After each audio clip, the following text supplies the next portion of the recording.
President Buhari, welcome to the program. Thank you. You are here for an anti-corruption summit and try to tackle this big scourge.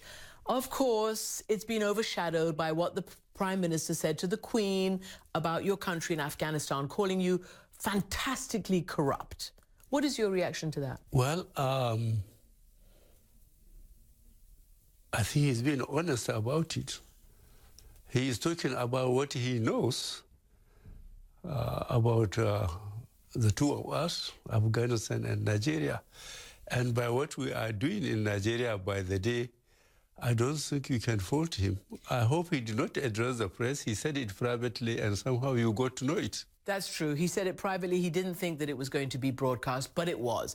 And you are being very blunt and very honest yourself by saying that he was right. And you told me, Mr. President, during your campaign that we have to kill corruption or else corruption will kill Nigeria. How are you doing? Are you making any inroads?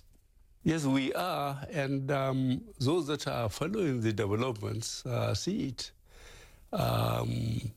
Nigerians now are acutely aware that what we were saying during our campaigns, there was no exaggeration. And a few instances where $2.1 billion. Billion, not $1 million, were voted for military hardware and software for the operations against Boko Haram. Those responsible sat down as if they were going to have lunch or dinner and shared it and put it in their accounts. You're kidding. The money that you designated to fight your major terrorist group, Boko Haram, they put it in their pockets? Yes. And what do you do with these people who do that? Did they heads roll in terms of losing their jobs, getting fired? Well, most of them are now behind the bars. We are getting the documents corrected in a way so that we can secure a successful prosecution. You've also talked about having gone through a lot of papers and found sort of legions of so-called ghost workers, people who are pulling salaries who don't even exist or for jobs that don't even exist. I think 23,000 of these so-called ghost workers. So far. Are there many thousands more? I suspect yes. So you've been getting rid of them systematically? We have to. They never existed, so the question of getting rid of them does not arise. All we are doing, those who have been signing those vouchers and pocketing the money will have to return it. It's a question of for how long have they been doing it and for how many. I mean, you obviously knew that this corruption was a major problem because you took it as your main plank and platform during your campaign. Since becoming president, are you more shocked or less shocked by the extent of corruption that's crippled so many of the structures and infrastructure of Nigeria over the years?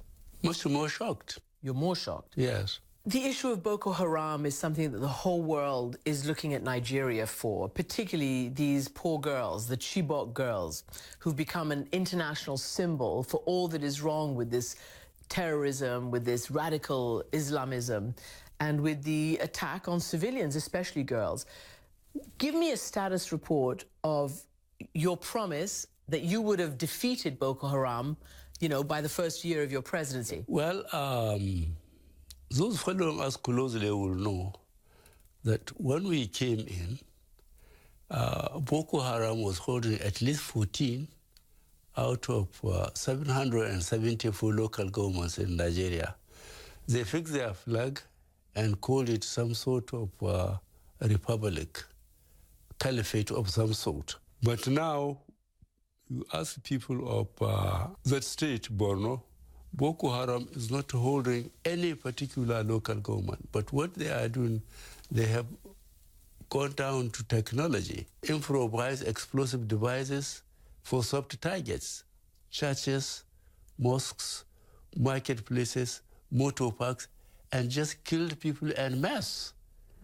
This is what they are doing. So they are rapidly alienating themselves to the public. These girls are still captive, many of them. Your government received a proof of life video for about 15 of them earlier this year. CNN, our colleague Nema El-Bagir, who was in Nigeria, got a hold of this video. She was shown it. And she then showed it to the families. And this was the first they had seen of proof of life of their lovely girls, of their missing girls. Why did it take our colleague to have to show the families? Why didn't the government share this information with them? I haven't seen that video. But even if I see it, I will be very careful about showing it to the family. There's no point to fraudulently raise hope of the families if you can't beat them. I saw the families as a group twice. One, they came to visit my wife. Two, they came as a group to see me. And the less I see them, the better for my own, emotional balance. It makes you sad. Yes, I try to imagine my 14-year-old daughter, 14 to 18, missing for more than 2 years, trying to imagine what condition are they in. A lot of the parents would rather see their graves than imagine the condition they are in now. It's tragic. It's tragic. All right. President Buhari, thank you very much indeed for joining us. Thank you, Ms. Amanfo.